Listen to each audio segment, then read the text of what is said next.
So if you have not heard the news, which I thought wasn't going to go out till noon their time, just went out about 15 minutes ago. I was in the middle of making my video when it finally went on the blog. But there is a Primarch redesign hitting Atlas.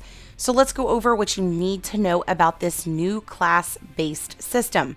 And basically what it is they've noticed that there was some issues on the Atlas end, and they thought that they could improve the gameplay in all by creating a new class system, which basically makes me think of the circle of life, like literally around and round. And I think that's why they came up with this image. So you really need to understand this and let your team know that these changes are coming in, and they will be coming this next update, which is next week. With this update, if they go in and attack a taunter with a sieger like they used to, they're not going to get the same type of glory and the same type of benefit that they used to get. So basically now the taunter is the one that is an advantage over a sieger. And then the sieger has the advantage over the trapper, where the trapper then has the advantage over a taunter. So this way you can see that each one has a specific advantage over another one due to their strength. However, the fighter and the destroyer will continue to be a well-rounded Primarch, and it basically isn't going to have any kind of favorable situations when it comes to matching them up with another Primarch. So with this being said, why did they make this change? Well, they said that there was a few things. The first thing is the current system really made it a challenge for leveling up defensive Primarchs like the Trapper and the Taunter, because no one wanted to attack these. And for you to attack something else, you generally would end up in a situation where you got, bad glory. You would get not just bad glory, but you would get major troop losses, and then it would be really hard to gain the glory on that. So that was one of the big reasons. The second one is because the lack of favorable matchup options when it comes to the siegers. So this way they're really opening it up and rounding it out. Now this can be a good thing and this could be a bad thing. If you have these things on your castles right now defending them, it really opens you up. It used to be you could just put a high level taunter out there and then just hope that a sieger didn't come in. But now it's not even the sieger that you got to think about. It's now the trappers. Or if you put a trapper out there, then you got to worry about those siegers coming in. However, this can be, a really, interesting way now that everybody can come up with a new way to kind of make their castles a little bit more secured. So it's really going to be interesting what players do in order to combat this. Now, how is this going to affect you? Well, it is going to give you higher glory builds across all your Primarchs, which is a good thing. However, also is going to push for more action in Atlas, which is what they want. They want to see us playing more, which could be a good thing, but it could be a bad thing, because this could mean that now that the castle changes have happened and they've opened up more Primarchs to be an open target, you could see your castle being hit a little more often. So keep that in mind. That could affect you in a negative or positive aspect. Now when you go to NML, you might be more likely to be hit versus before. Now, this also means a new learning curve for everyone. We all have to learn what this means, because not only is it a favorable situation, which they utilize with buffs and debuffs, but you also have to keep in consideration of the seasonal buffs as well.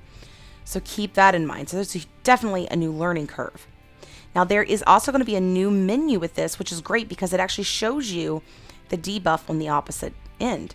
So as we talked about before, the Trapper is going to be more stronger than the Taunter, and it shows you right here that they actually are less favorable than you, so you're going to be able to attack them and get better glory.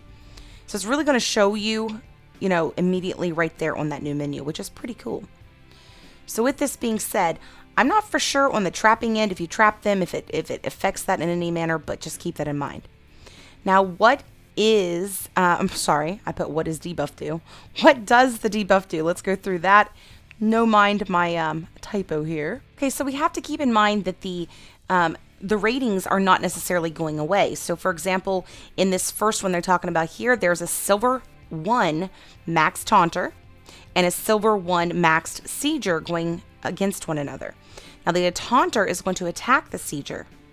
This taunter has an attack rating of 270, and then the sieger who's being attacked has a defense rating of 400. Now, prior to this new change, that basically means that Taunter is going to get really bad glory. But with the new debuff of, I believe it's so much percentage. Right here, it's showing you 0.67. It's actually going to bring the defense rating down to 268, which makes it a pretty balanced attack, and it will actually give you a much more favorable attack in the end. Now, when it comes to an unfavorable one, let's put a taunter against a trapper. Same situation, silver 1 maxed up, both of them. The taunter is, an attack of 270 rating. And then, of course, they have it's supposed to be not a sieger here, but a trapper of a 400% or 400 rating. But they're actually going to give an extra buff to this, giving this now a 532 defense rating. So now it's in the situation where, because it's attacking a trapper, it's going to be less favorable for that taunter, because the taunter is not favorable matched up with that. So that is going to be the huge change. Now remember, seasonal buffs are going to be different. So if they add a seasonal debuff or whatever to these Primarchs, the matchup is going to be quite different. Now, favorable versus non-favorable. So basically, you just have to remember that a taunter is going to be more favorable against the sieger. And remember, this does not include seasonal debuffs. So if your taunter has no seasonal debuffs and you're attacking a sieger that does, then you're not going to get the same results as if you attacked one without one. So keep that in mind and really pay attention to what you are going out and hitting. And of course, the sieger goes up against your trapper, and then your trappers need to go up against your taunters. And as they explained earlier, when it comes to your fighters and your destroyers, they're not really going to have those types of advantages or disadvantages against these. These are going to be a little more rounded. So those might be a little more ideal for regular guarding castles now. So with that being said, if you notice all of a sudden there's a bunch of players moving in on your castle and they're bringing in siegers, you may want to move off your your trappers and bring taunters in, since it's less favorable for them to attack. But this really opens up everybody. So, and remember, trappers move quick. So now if you keep taunters on your castle, they're going to be able to sneak in on you really fast with those trappers and start hitting you hard. So really need to rethink what we're keeping on those castles. Anyways, guys, that is pretty much all the time I have today. I'm getting ready for a garage sale that is literally like a month long. Well, just because I'm only doing it a couple days a week. But I hope this helps you guys understand a little bit more about this situation.